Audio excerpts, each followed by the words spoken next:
Filosofía de la calle. Un espacio realizado por el programa de filosofía de la Universidad del Quindío. Filosofía de la calle. El programa donde todos tenemos algo que decir, porque la filosofía es de todos.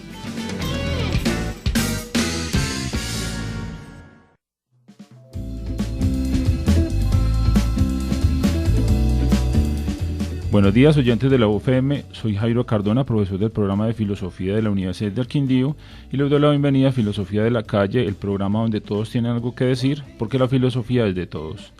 Les recuerdo que este espacio radial tiene como objetivo dar a conocer la filosofía, pero no de una forma estrictamente académica, sino tratando de hacer una relación entre lo que se hace en la academia y lo que plantea una filosofía de la calle sobre ciertos temas o problemas que necesitan la reflexión de todos. En el día de hoy, en Filosofía de la Calle, les vamos a hablar sobre qué es el feminismo.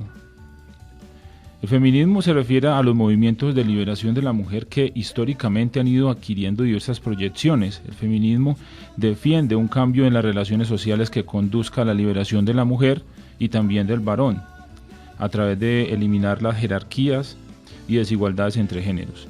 También puede decirse que el feminismo es un sistema de ideas que a partir del análisis de la condición de la mujer en todos los órdenes, familia, educación, política, trabajo, etc., pretenden transformar las relaciones basadas en la asimetría u opresión sexual mediante una acción movilizadora. La teoría feminista se refiere al estudio sistemático de la condición de las mujeres, su papel en la sociedad y las vías para lograr su emancipación.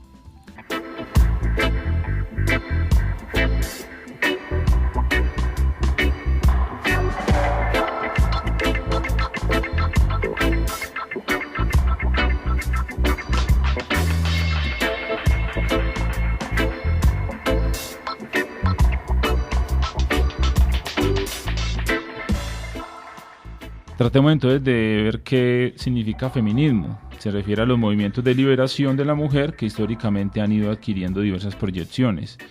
El feminismo defiende un cambio en las relaciones sociales que conduzca a la liberación de la mujer y también del hombre, a través de eliminar las jerarquías y desigualdades entre géneros. También puede decirse que el feminismo es un sistema de ideas que, a partir del análisis de la condición de la mujer en todos los órdenes, familia, educación, política, trabajo, pretende transformar las relaciones basadas en la asimetría y opresión sexual mediante una acción movilizadora.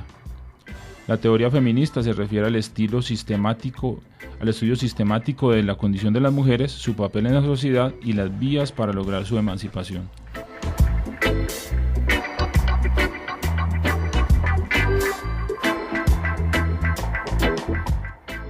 Hoy nos encontramos con Gabriel Ocampo, profesor del programa de filosofía, que nos va a acompañar a hablar sobre este tema del feminismo. Muchas gracias por la invitación, profesor Jairo. Esperamos pues que podamos resolver algunas inquietudes en este programa tan interesante. Bueno, para comenzar así a hablar sobre el tema, en el tema del feminismo se habla de diferentes etapas o diferentes fases, o como las llaman, olas del feminismo, que se han desarrollado ideas, conceptos, teorías, estrategias, acciones, corrientes muy diversas, así como una teoría feminista, es decir, un movimiento de transformación de las relaciones de poder entre los varones y las mujeres. El feminismo realiza una crítica de la visión androcéntrica de la sociedad a la que debe atacar para conseguir sus objetivos. Entonces, expliquemos a grandes rasgos quiénes motivaron y qué buscaba cada una de estas olas, o en qué consiste el feminismo. Pues también este concepto que maneja el feminismo sobre el patriarcado. Hay tres preguntas incluidas en una. Pues hay varias. Sí. Habría que aclarar tres conceptos, principalmente dos. Uno es el androcentrismo. Sí. El androcentrismo vendría a ser, cuando nosotros hablamos de una sociedad que es androcéntrica, es una sociedad en la cual la figura del varón, en este caso la figura del hombre, se constituye en el punto de referencia.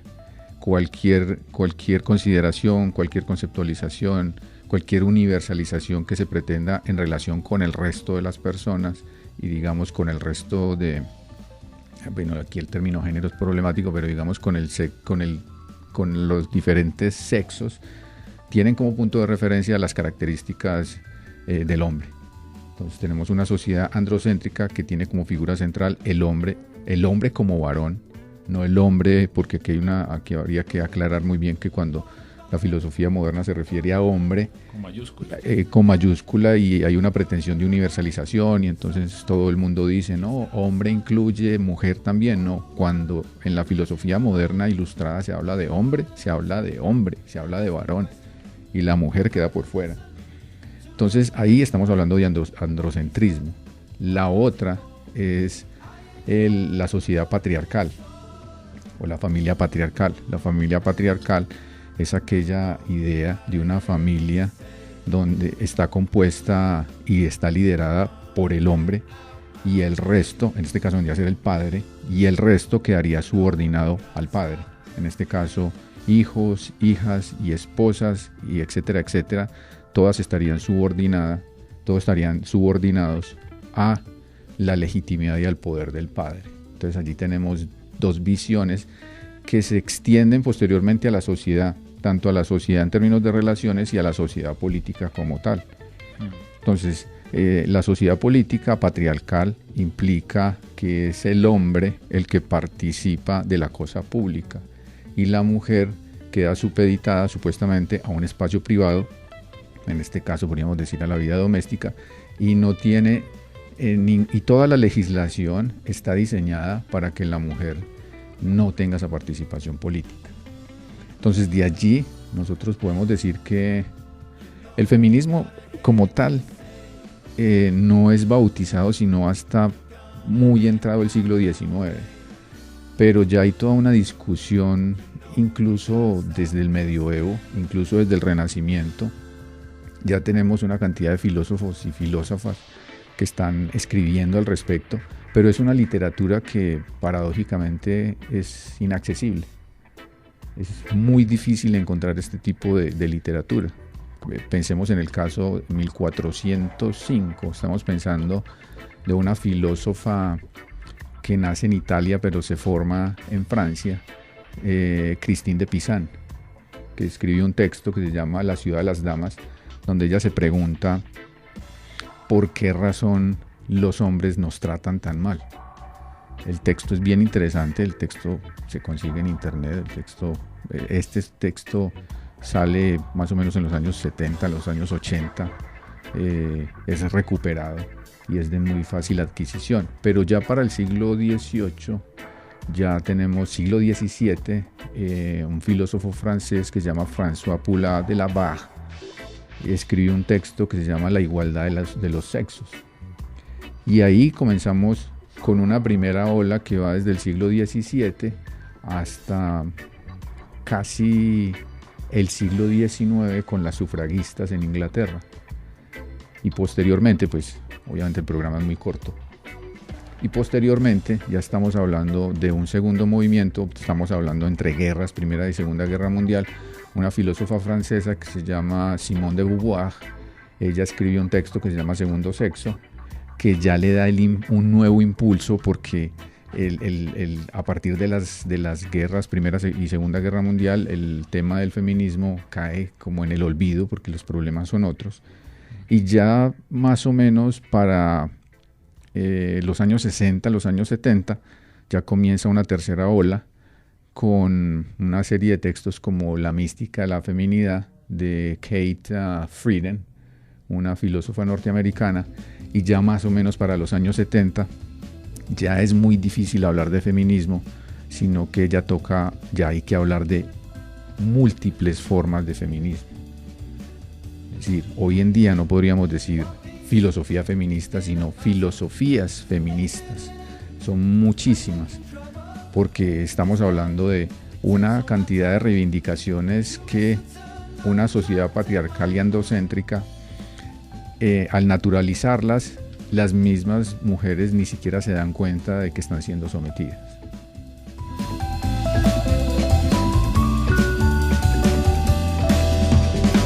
You want an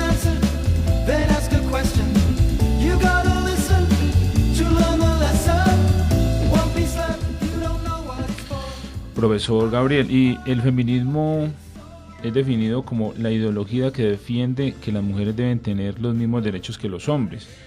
Pero esta definición ha sido tema de debate, ya que la idea que se defiende busca un igualitarismo, mientras que sus objetivos de defensa política y social se centran sobre todo en un solo género, el femenino. Pues, es decir, aquí el tema de las reivindicaciones políticas, no solamente y sociales, no solamente de los grupos femeninos, sino de la mujer como tal, y de los esclavos y de las minorías. En términos de mujer, uno no podría, hay que pensar en una serie de características económicas y sociales. Entonces, si nosotros pensamos en el feminismo norteamericano, en una época, digamos, el siglo XIX, estamos pensando en personas, mujeres de clase media, blancas, bien educadas, pero que están por fuera de la cosa pública, no pueden participar del espacio público. Pero entonces aquí uno podría pensar estamos pensando en una esclava liberada en el siglo XIX que se llama Sojourner Truth. Ella es una esclava y entonces liberada, ella plantea unos problemas diferentes a lo que plantearía una mujer blanca de clase media educada. Estamos hablando de una mujer que ha sido esclavizada, que es iletrada porque había pena de muerte para las mujeres que aprendiesen a leer y a escribir. Estaba prohibida la escuela para las mujeres, en este caso esclavas. Entonces los problemas son muy diferentes. En Latinoamérica los problemas son muy diferentes porque el rol de la mujer es muy diferente. Entonces las reivindicaciones son muy diferentes. Si nosotros vamos a la definición de la Real Academia de la Lengua, la Real Academia de la Lengua nos dice esta definición que usted nos acaba de plantear, pero no necesariamente lo que estarían planteando las feministas en términos plurales sería solamente la igualdad. Nosotros podemos pensar en unos movimientos en África, unos movimientos en India, donde las mujeres están pidiendo una reivindicación, pero a su diferencia. Estarían pidiendo igualdades políticas, pero también estarían pidiendo el reconocimiento de sus diferencias como mujeres, que son diferencias en la medida en que participan de lo social de una manera muy diferente a como lo haría el hombre. Entonces aquí sí hay una polémica y no, en términos generales, para salirnos un poco del problema, sin salirnos del problema, lo bonito de la filosofía es que uno es completamente contradictorio y por eso le pagan a uno. Es que el feminismo, no podemos decir que el feminismo tenga una identidad como tal. O sea, son muchos feminismos.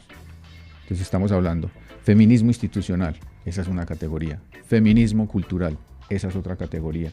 Feminismo liberal, esa es otra categoría. Ecofeminismos, esa es otra categoría. Y ahí tenemos el feminismo de la diferencia, por ejemplo, feminismo de la igualdad. Y cada una está enmarcada en una serie de exigencias y reivindicaciones y de luchas muy diversas y muy diferentes. Hoy en día podemos hablar del ciberfeminismo, o sea, el feminismo que se hace a través de la red.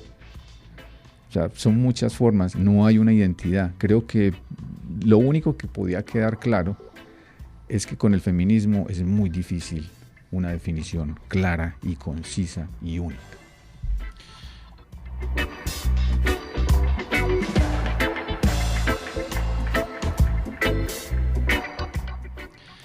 Bien, especialmente en los últimos años hemos venido viendo la reaparición del feminismo en el ámbito público de forma fuerte en Europa, pero también con ecos en Latinoamérica, aunque con un enfoque reaccionario, podemos llamar extremo, resaltando de nuevo la importancia de la lucha contra las figuras que representan al patriarcado, por ejemplo, políticos, líderes religiosos, personajes de la industria de la moda. Entonces, ¿por qué cree usted que resurge ese tipo de movimientos y si podrían tener algún efecto real en reposicionar los derechos de la mujer a nivel mundial? Pues a cada acción hay una reacción. Entonces, a cada movimiento feminista siempre le ha seguido un movimiento de contrafeminismo.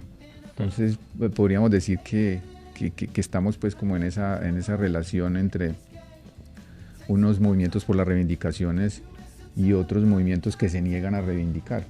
Entonces, ahí sí pues, entre comillas, también es un concepto muy difícil, es normal que a toda reivindicación haya una contrarreivindicación, que obviamente las condiciones de las mujeres y de muchísimas otras minorías, porque cuando hablamos de feminismo no necesariamente estamos hablando de mujeres, también estaríamos hablando de muchos grupos que buscan reivindicación.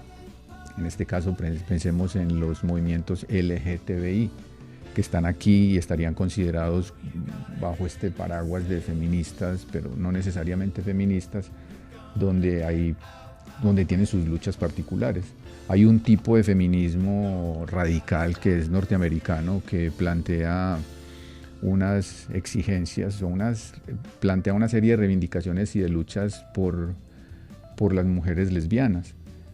Entonces, allí nos encontramos que la sociedad, en cierto sentido, va un poco al margen de las luchas, pero poco a poco la sociedad va cambiando como tal, y al principio es algo que es difícil de asimilar en términos de costumbres, en términos de aceptación, en términos de tolerancia. Posteriormente ya se va volviendo cotidiano y se va volviendo normal. Creo que las luchas feministas han ganado muchísimo, pero todavía queda muchísimo por hacer. Es decir, nosotros vivimos bajo nuestra propia sombra y cosas que nos parecen muy normales, como estas imágenes. Ustedes, por ejemplo, pensemos en la publicidad. En la publicidad tenemos un cuerpo completamente sexualizado de la mujer, y usted ve un balón de fútbol al lado de una mujer en bikini. ¿Qué relación hay entre el fútbol y la mujer en bikini? O cuando se convierte, por lo general, la mujer es objetivada, es un objeto sexual, entonces siempre la vemos como objeto sexual en todas partes. La pornografía es el ejemplo más claro de la mujer completamente objetivada, sexualizada y sometida. Pero para muchos de nosotros eso es muy normal, o sea, es cotidiano. Incluso en términos de la mujer que tiene poca movilidad social, cuando está enfrentada, sale a la calle y se ve sometida, por ejemplo, a una cantidad de piropos que, bueno, algunos tal vez guardan cierto pudor, pero hay otros que son impúdicos completamente.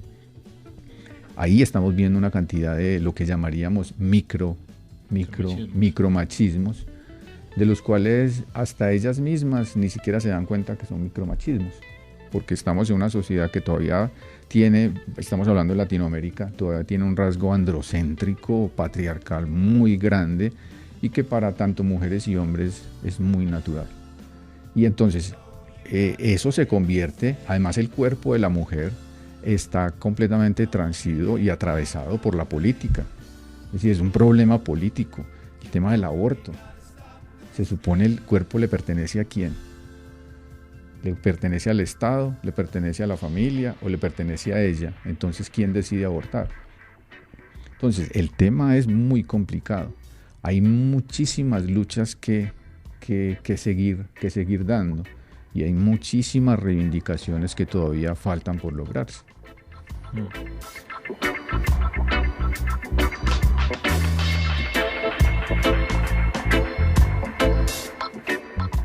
Y como para ir terminando ya, a pesar de que la mujer ha podido desligarse de una primera esclavitud, como lo planteaba, digamos, Simone de Beauvoir en El segundo sexo, dice que la definía como un ser débil, dependiente del hombre, restringida de labores domésticas, sin autonomía económica y obligada a tener y criar los hijos. Han aparecido las otras esclavitudes que el patriarcado ha impuesto para volver a colocar a la mujer en el lugar que le pertenece, digamos, así lo pensaría el patriarcado. Por ejemplo, los cánones de belleza, delgadez y juventud, o la violencia extrema e invisibilizada por las mismas autoridades, que como se da en algunos países de Latinoamérica, por ejemplo. ¿Cómo podría luchar el feminismo contra esas nuevas represiones hacia la mujer? Bueno, ¿cómo podría luchar? No sé, ahí sí pues es muy difícil, porque las formas de lucha yo creo que se constituyen una serie de estrategias que dado el contexto, entonces ya tendrían que ir apareciendo, digamos, espontáneamente. Hoy en día podríamos hablar de los plantones.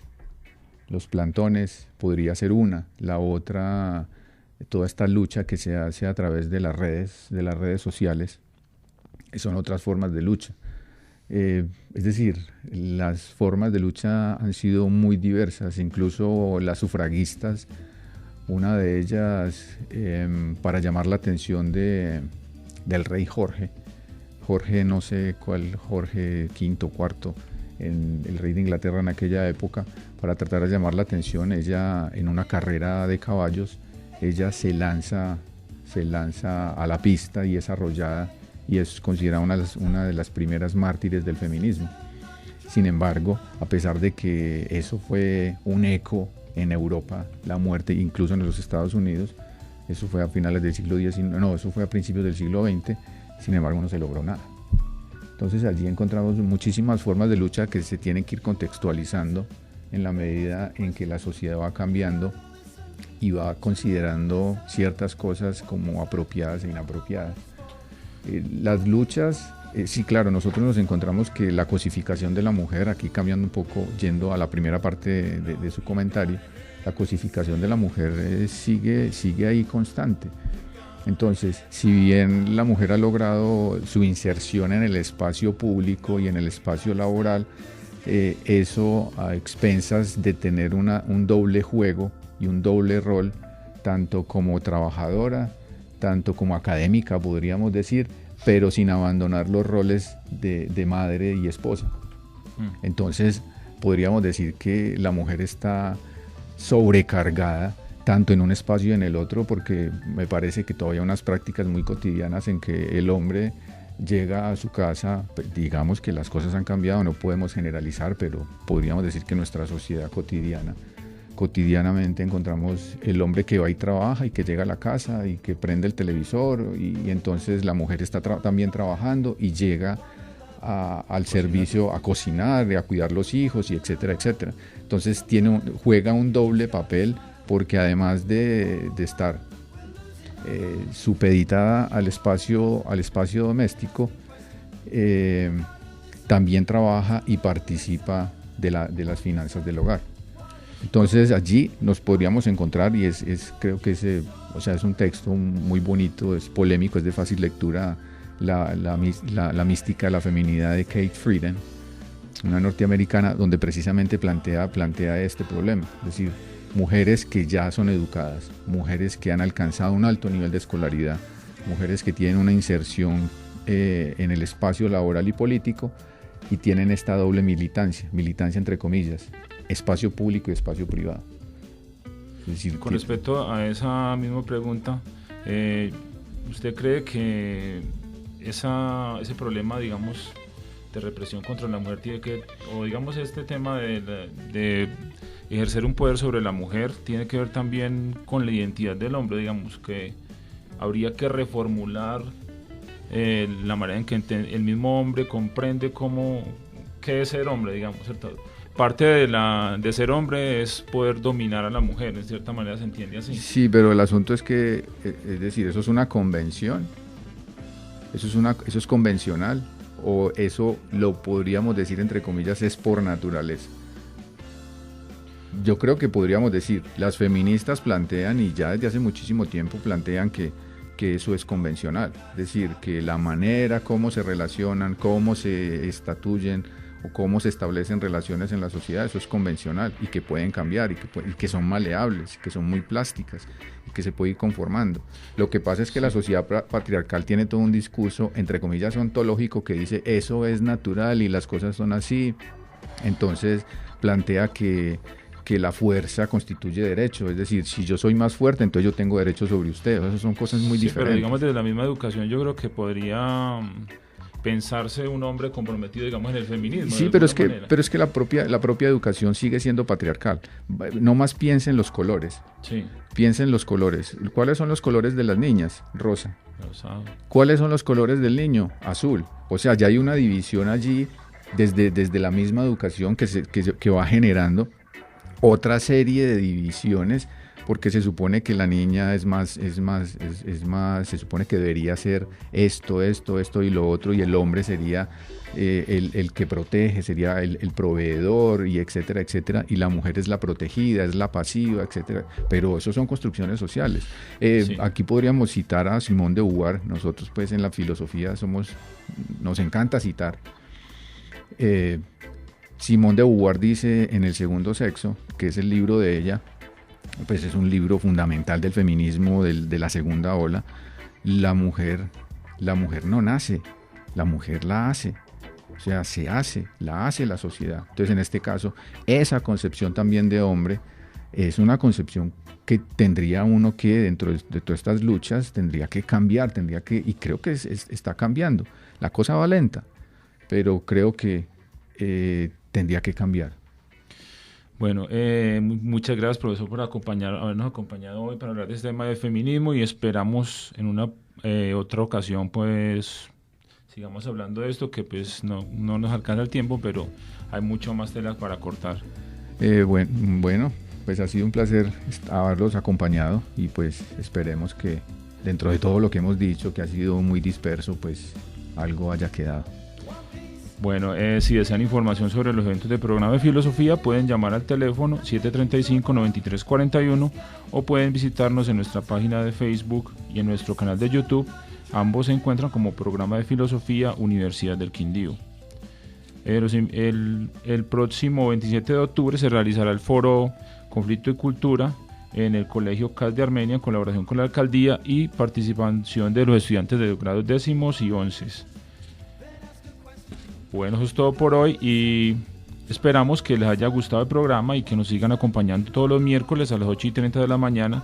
Nos encontraremos la próxima semana en Filosofía de la Calle, el programa donde todos tenemos algo que decir, porque la filosofía es de todos.